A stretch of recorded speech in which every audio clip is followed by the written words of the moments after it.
자, 그럼 이어서 마지막 발표를 한번 청해 듣도록 하겠습니다. 오늘 마지막 발표는 2021년 글로벌 국내 VC 바이오 투자 전망을 주제로 ES 인베스트 문세영 이사님께서 수고해 주시겠습니다.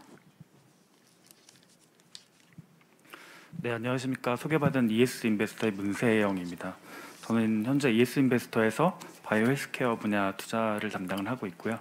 오늘 좋은 이 세미나 자리에 초청해 주셔서 대단히 감사합니다. 저는 그 학부는 전기전자공학을 전공을 했고요. 박사학위를 하면서 이제 바이오 센서 연구를 하고 학위를 받았고, 정부에서 R&D 정책을 수립하고 R&D 예산을 배분하는 한국과학기술기획평가원이라는 곳에서 바이오 R&D 예산을 심의하는 경력을 갖고 있습니다. 그 외에 삼성서울병원과 그리고 오늘 행사를 주최하시는 바이오협회에서 약간의 경험을 갖고 이후에 투자심사역으로 일을 하고 있습니다. 저희 ES 인베스터 잠깐 소개를 드리면 저희는 2000년에 설립된 아이원 벤처투자라는 회사를 현재 대주주께서 2015년에 인수를 하셨고요. 현재 총 5명의 전문 인력이 약 800억 원의 자산을 운영하고 있는 창업투자 전문 회사입니다.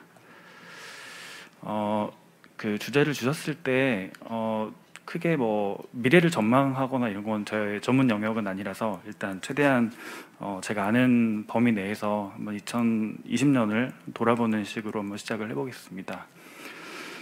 먼저 미국의 2020년 시작된 상황을 보시게 되면 2019년 말 미국의 전체 그 벤처 캐피탈에 운용하는 자산은 444빌리언 달러를 넘어서는 역대 최고 금액을 기록을 했습니다. 아래쪽에 그래프 아래쪽에 진한색으로 보시면은 드라이 파우더라고 해가지고 실제 바로 투입이 가능한 자금 또 상당히 높이 금액이 올라와 있는 것으로 볼 수 있겠습니다. 이거는 이제 역대 계속 벤처 투자 시장이 커져 왔고 자금 규모도 늘려왔고 벤처 투자로 인한 그 성과들이 좋게 나타났었기 때문에 지속적으로 자금이 유입되는 성과라고 보실 수 있겠고요. 2019년에 분야별로 투자되는 그 섹터들을 보시게 되면 파마와 바이오텍이라고 해서 제약시장, 그리고 헬스케어 디바이스 분야, 그러니까 의료기기 분야 이렇게 묶어서 보시게 되면 굉장히 많은 비중을 차지하고 있는 것을 보실 수 있겠습니다.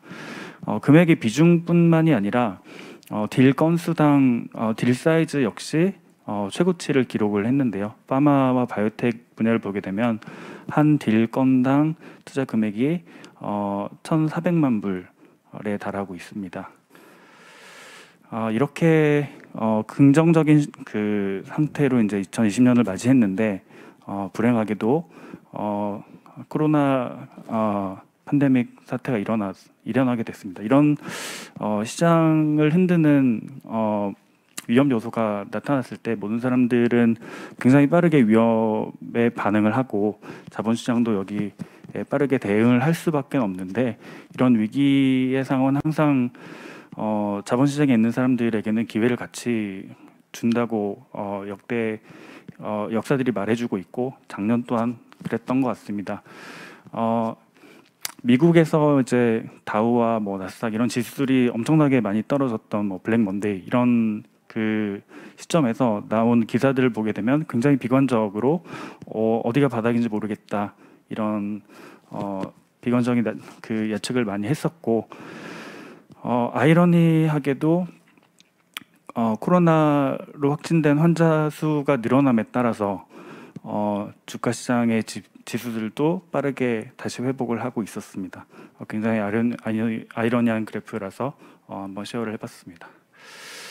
앞서 보셨던 것처럼 그 2019년 기준으로 했을 때 미국에서 파마 쪽에 그 벤처 투자가 굉장히 많이 일어났는데 왜 이런 일이 일어났는지에 대해서 그 전에 히스토리를 보게 되면 벤처 캐피탈의 투자를 받은 바이오텍들이 IPO로 굉장히 좋은 성적을 거뒀습니다. 이 랠리가 2017년, 18년부터 시작이 됐었고 19년에 쭉 이어졌었기 때문에 결국에는 벤처 캐피탈이라고 하는 것이 그 초기 스타트업에 자본을 투입을 하긴 하지만 자본에 궁극적으로 투자되는 자본을 회수해서 수익을 내야 되는 업이다 보니까 회수를 해서 수익이 잘 나는 분야에 투자를 하게끔 되어 있습니다. 당연히 이렇게 회수 시장이 움직이는 거에 따라서 파마 쪽에 딜이 많이 집중이 되었고 밸류도 많이 올라갔다 이렇게 해석을 하실 수가 있을 것 같고요. 특히나 새로운 모달리티, 세포 치료제라든지 유전자 치료제 그리고 다양한 바이오로직스 관련된 기술들을 보시게 되면 투자되는 금액이 굉장히 높아야 됩니다. 기존에 이제 그 스몰 몰리큘 약물과 비교해봤을 때 임상 치료를 생산하는 생산 비용 자체부터 차이가 나고 임상 환자를 모집하는 환자 모집 비용, 임상 비용 자체도 굉장히 올라가는 양상을 보이기 때문에 투자금 자체가 많이 늘어났고 IPO 상황에서도 높은 밸류에이션을 받았다 이렇게 보실 수 있겠습니다. 네, 이게 2020년 9월까지를 기준으로 집계된 자료인데요. 보시게 되면 아직 그 2020년이 전체가 집계가 안 됐지만 그 파마와 바이오텍 섹터를 보시게 되면 벤처 투자 역사상 역대 최고치를 찍을 것으로 예상을 할 수가 있겠습니다. 앞서 보신 것처럼 2020년에도 그 전 2017년, 18년부터 이어온 IPO의 그 랠리들이 이어졌고 그 많은 좋은 회사들이 높은 가치를 받으면서 IPO를 이끌어갔기 때문에 그 IPO 시장의 붐과 맞물려서 후기 그러니까 레이트 스테이지에 있는 VC들이 좀 많은 많은 자본을 투입을 했고 전체 투자 금액의 비중을 봤을 때 50%를 넘어가는 투자를 집행을 했고 이게 더 늘어날 것으로 전체가 집계되면 더 늘어날 것으로 예상을 할 수가 있겠습니다. 분야별로 보시게 되면 네, 먼저 그 딜 사이즈에 따라서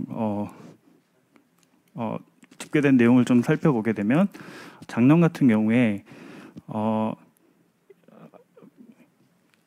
2억 5천만 불 이상의 그 IPO 공모 자금이 몰려 있는 IPO들이 13개 역대 최고치였고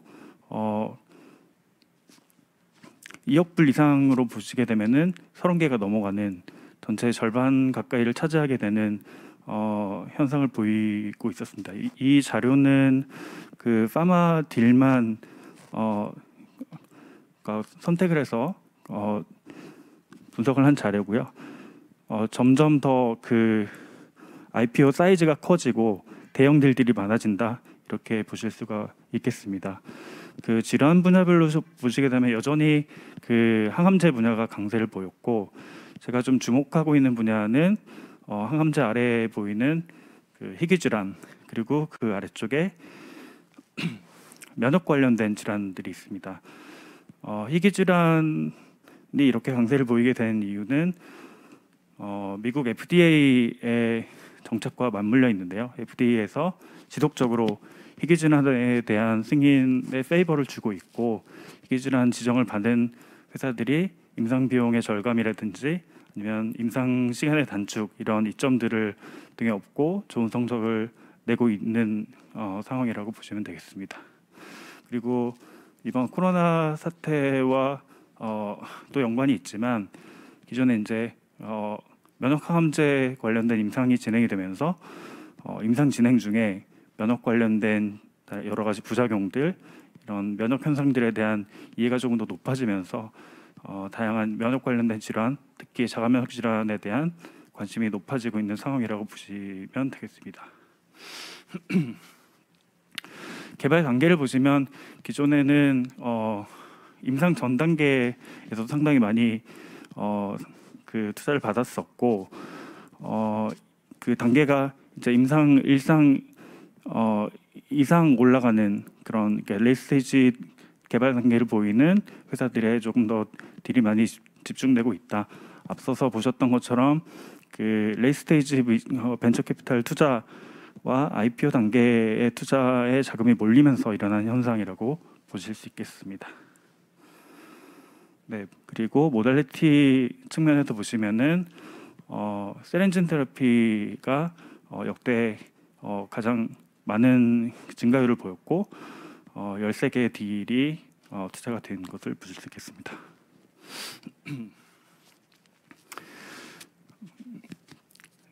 네, IPO 2020년에 그 사이즈, 그러니까 IPO 규모로 쭉 나열했을 때 상위 회사들만 좀 나열을 해봤는데요.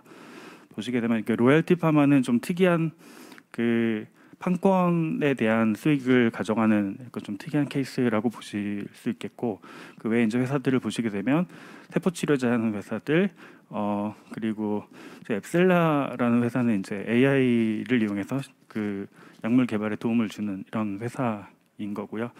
그 외에는 이제 그 새로운 모달리티를 가지는 회사들에 대한 기대감이 이런 그 대규모 IPO 딜을 이끌었다, 이렇게 보시면 되겠습니다. 네, 우리나라 상황도 보시게 되면 역시 그 코스피 지수가 역대 그 작년 이제 3월 중에 최저치를 기록을 했었고, 이때만 해도 이때가 아니고 연초 정도에 이제 증권사들에서 지수를 예측을 했을 때 1,900, 1,800, 1,900 정도에서 2,500 사이를 왔다 갔다 할 거다, 이렇게 예측을 했었지만 최저치도 깨졌고 최고치도 연말에 가면서 엄청나게 높게 지수가 올라가는 현상을 보였습니다. 이런 상황을 저희는 이제 그 코로나에 대한 우려와 공포로 인한 급락을 경험을 했지만, 이 경험하는 와중에도 실물 경제하고 금융시장에서 어떤 밸류에이션이 좀 분리가 된 측면이 있다고 볼 수가 있겠고요.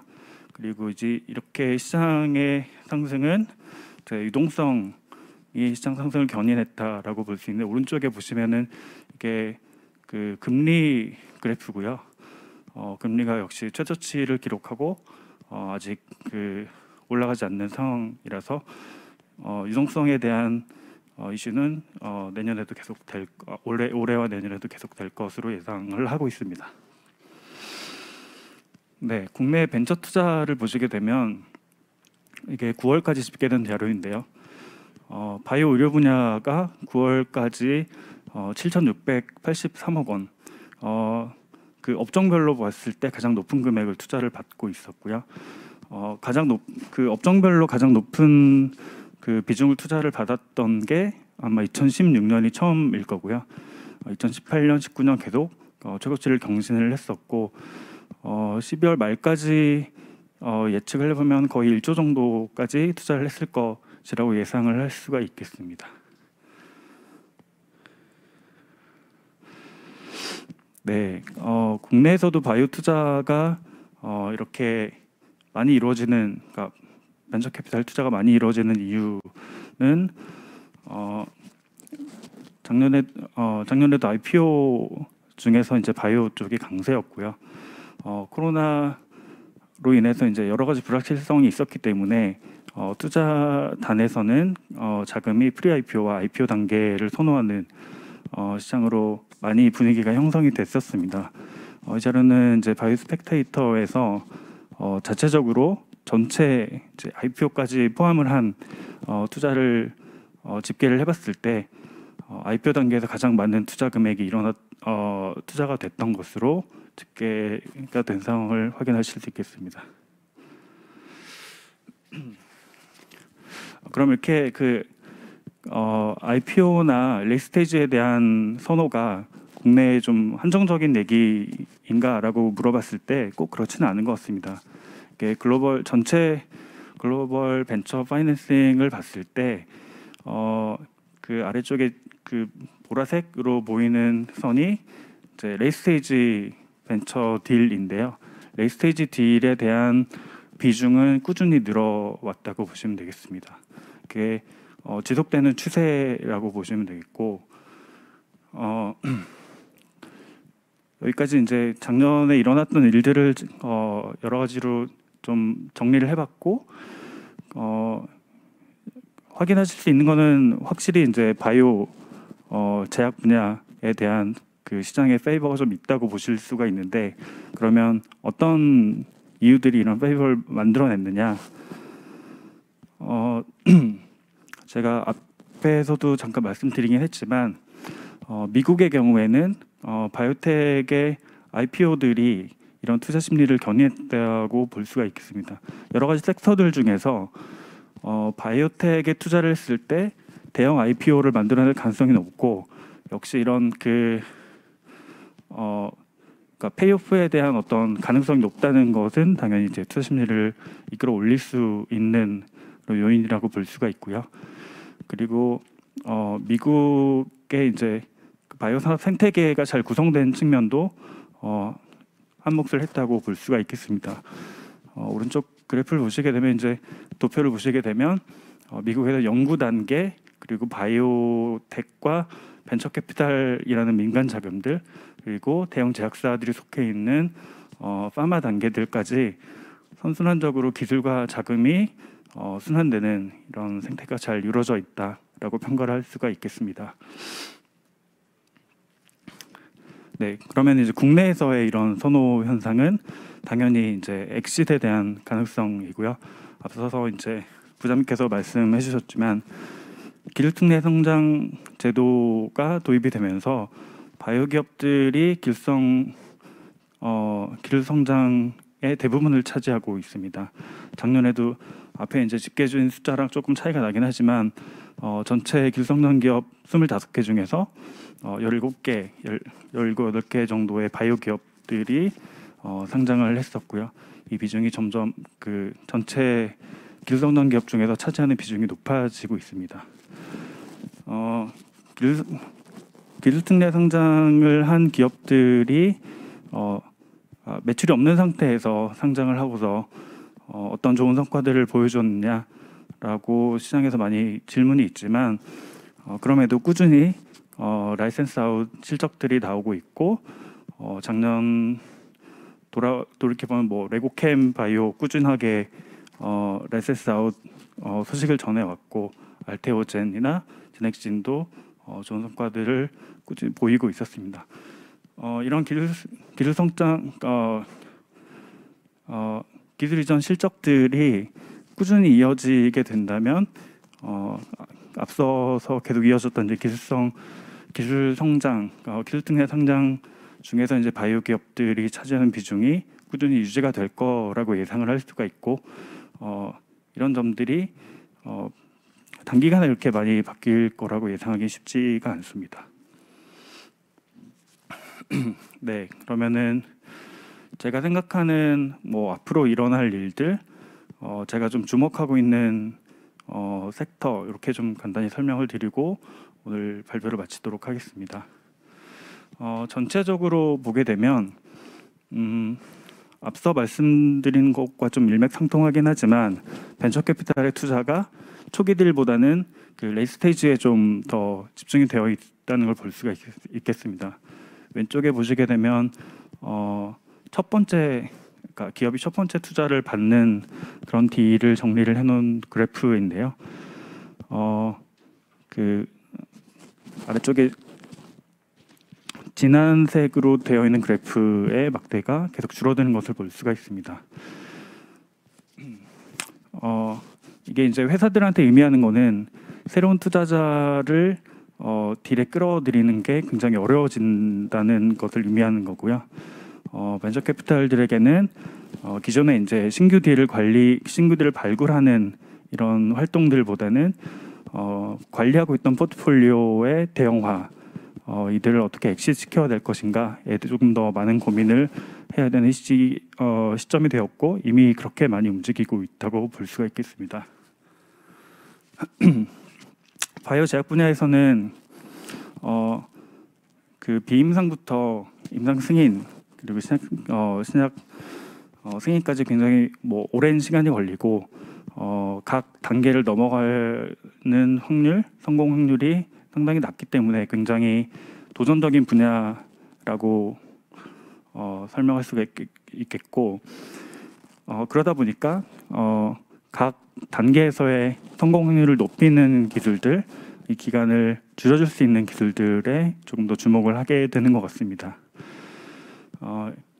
AI 기술들이 이제는 좀 많이 식상해지긴 했는데 AI를 이용한 시작 발굴들 이런 회사들 같은 경우는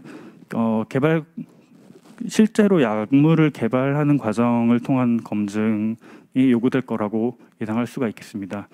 따라서 이미 개발 파트너를 보유했거나 아니면 직접 개발할 수 있는 캐파를 확보하는 인하우스 개발이 좀 정립된 그런 스타트업들에 좀 주목이 될 거라고 생각을 하고 있고요. 그리고 이거 외에도 임상시험을 디자인하고 관리하는 AI 툴들이 좀 더 떠오르는 스타트업이라고 생각을 하고 있습니다. 네, 역시 말씀드렸던 것처럼 관건은 AI로부터 도출된 파이프라인을 임상 단계에서 어떻게 잘 검증하는가, 결국 이제 결과물로 좀 승부를 봐야 되는 시점이 도래할 거라고 보고 있습니다. 네, 두 번째는 앞에 쿼드 상무님께서 잘 설명을 해주신 분야이긴 하지만 미국에서 디지털 헬스케어 관련된 분야에 대한 투자가 역대 최고치를 경신했습니다. 원격 진료 관련된 기술들은 우리나라에서는 아직 좀 뭐 제도적인 법이나 제도적인 이슈 때문에 좀 활발하진 않지만 미국이나 유럽 같은 지역에서는 2018년 이후에 꾸준한 성장세를 보였고요.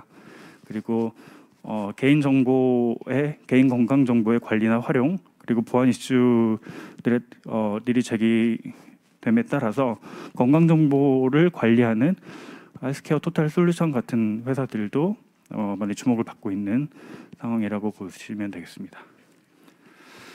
네, 그 디지털 헬스케어나 그 텔레메디신 관련된 분야에서 신규로 유니콘 스타트업이 된 회사가 2020년에만 11개사가 있습니다. 그리고 2021년에 첫 번째로 유니콘 스타트업으로 등재된 회사가 DTC 유전자 테스팅을 하는 컬러라는 회사라는 점이 좀 의미심장한 사건들이 아닌가라는 생각을 해보게 되고요. 그리고 이렇게 디지털 헬스케어 분야에서 제품을 가지고 고객들이 어떻게 이 제품을 사용할지에 대한 프로덕트 마켓 핏이 어느 정도 검증이 된 회사들, 그리고 보험회사와 같이 공존한 어떤 BM을 만들어내는 회사들, 이런 회사들이 올해 이후에 점점 더 성장세를 유지할 것이라고 저는 좀 예상을 해보고 있습니다. 네, 제가 준비한 자료는 여기까지고요. 질문 있으시면 받겠습니다. 네, 말씀 진심으로 감사드립니다.